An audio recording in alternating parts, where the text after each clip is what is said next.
Do reptiles cry? I mean, actual tears like weep. They talk about crocodile tears or horned toads that cry blood. We're going to look into see if this snake can cry. Here's James Carville. Welcome to John Mike Keene. But the central point of all of this, all of this is the most tragic figure in American politics in my lifetime is President Biden. What he calls a tragedy, of course, what he really means is it's the greatest disaster in his lifetime.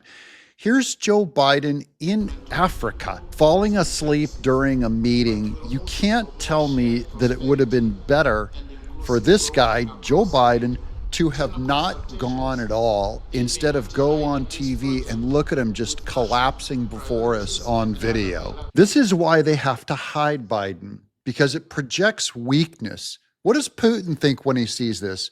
What does Kim Jong-un think when he sees this? What does Xi in China think when he sees this? What do all of America's enemies see when they see this? They go, it is open season on America. No one's driving the car.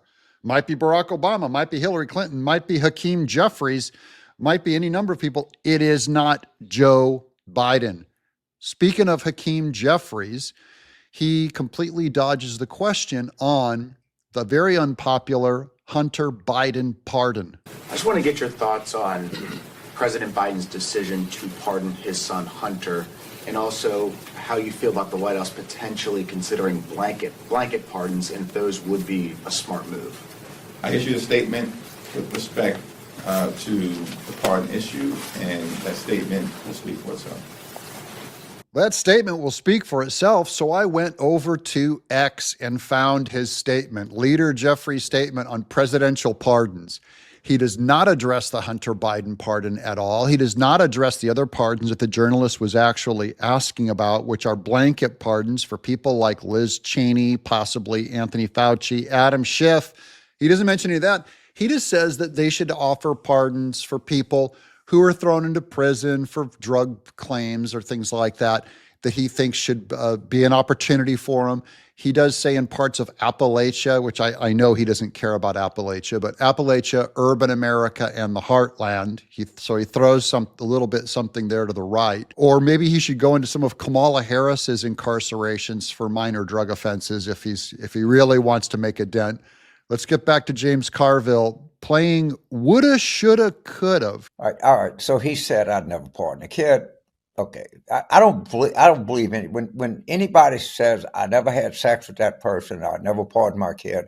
I don't pay any attention to it, because I think everybody lies about sex, and everybody is going to do whatever they're going to do with their own children. I like how in afterwards now he's comfortable saying Bill Clinton lied, Joe Biden lied, and we all should have known that they were lying, before this whole thing went down.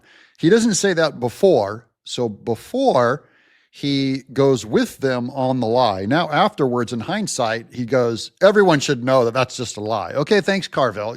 We now know to never trust anything you say, because it's a lie. The different scenario would be if he would have in September. If he would have in September, would have falls under the would have, should have, could have.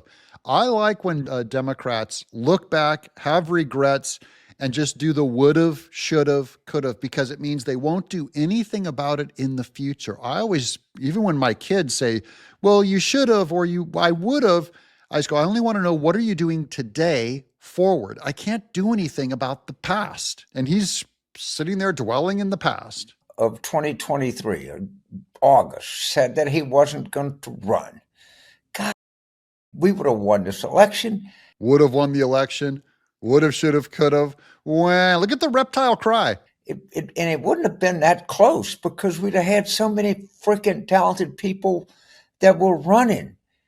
And he would be sitting here right now, getting ready to leave on a high note. There's James Carville dwelling in fantasy on what would have happened if Biden had done it. Oh, James Carville, you're so right in hindsight. 2020, hindsight's always 2020. So easy to make these kinds of claims now. But I just like watching him whine and moan, because he really is a mean. He's just mean. Many Democrats are just mean.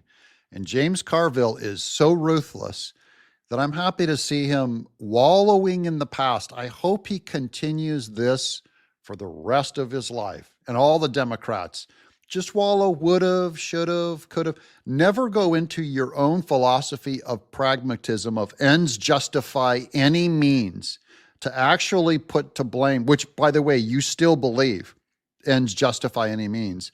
That's the true philosophy that screwed the Democrats, and it's funny to watch them refusing to give that one up. I'm John Mike Keane.